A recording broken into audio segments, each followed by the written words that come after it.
So here's a situation with the firm. Now, at a law firm reach out to us and they're experiencing very unprecedented growth. Now this is something that actually happened to them a little bit by surprise. So here's a little bit of context around what they are experiencing. So they started looking at some alternative strategies of growing their business, getting the word out there about what's going on with their business. So they started using a social media strategy.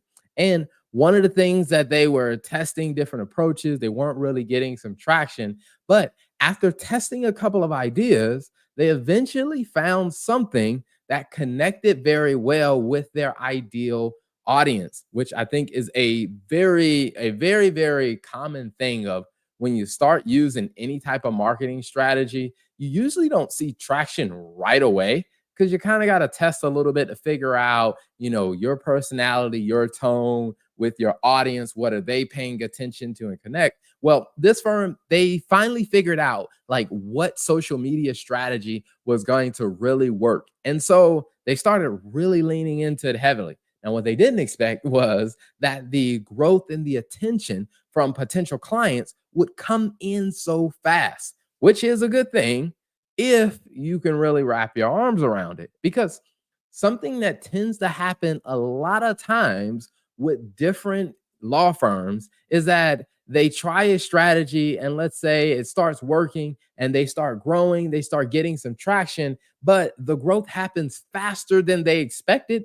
And their gut reaction is, oh, we need to go higher. And so they just start hiring a bunch of people, but they don't keep an eye on things like their employee ROI metrics, or they don't keep an eye on like their employee costs as a percentage of revenue. So they end up growing their staffing costs enormously. And what ends up happening is now all of their revenue that they've been growing with is going to covering all of these new salaries, these new staff costs, and they don't have as much money to invest in their marketing and their sales process. So now what they've done is, in order to try to keep up with this growth in the workload, they've drained all the excess capital into staffing costs that they can no longer invest in the marketing engine that was creating the growth. So you do want to keep an eye on this balance. And so that's what I recommended for this firm is that, hey, based on what's going on in your firm, you do want to keep an eye on that balance between your employee ROI metrics. And you also want to keep an eye on, like, are you investing in revenue in the right places? Because another thing that commonly comes up is when a firm is growing or they see that they're starting to get some traction in their marketing, they just start throwing money at it. And they don't really look at the metrics to see, hey, are we putting the marketing dollars in the places that are actually going to work? Because I do know you have a lot of people talk about the financial metrics around, your cost of acquiring a client. Well, if you invest more, then you're going to get more clients. Well, if your strategy isn't really tailored to really get you the results, you could be throwing a lot of money into marketing, but you're not getting the results because we're not really monitoring and we're not really looking and observing, like, hey, are we using the money wisely? So you do want to keep that in mind as well as not just throwing a bunch of money at your marketing, but you also want to ask yourself, are we using it wisely within the marketing category? Now, the third area that I tend to see a financial challenge pop up for companies that are in a similar situation where they're growing faster than they expected is when it comes down to administrative costs.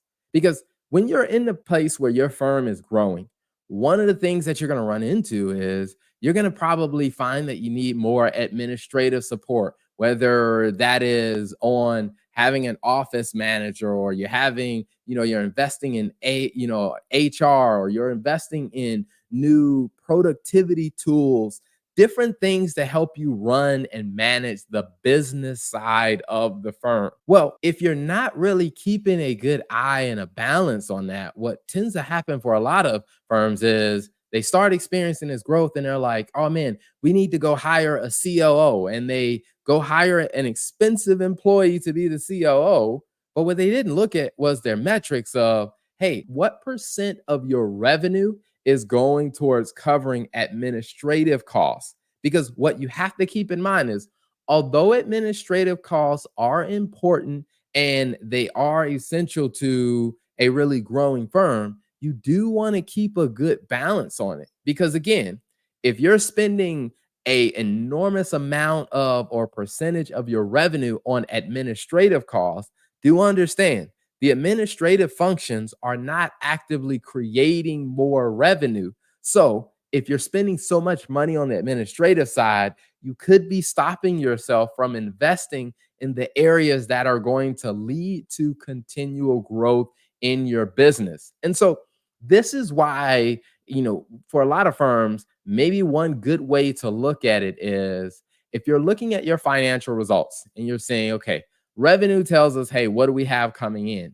Then you probably want to look at, how much are we spending on our legal staff, which would be the staff that actually generates the revenue, or the staff members that are doing the legal work that clients pay you for.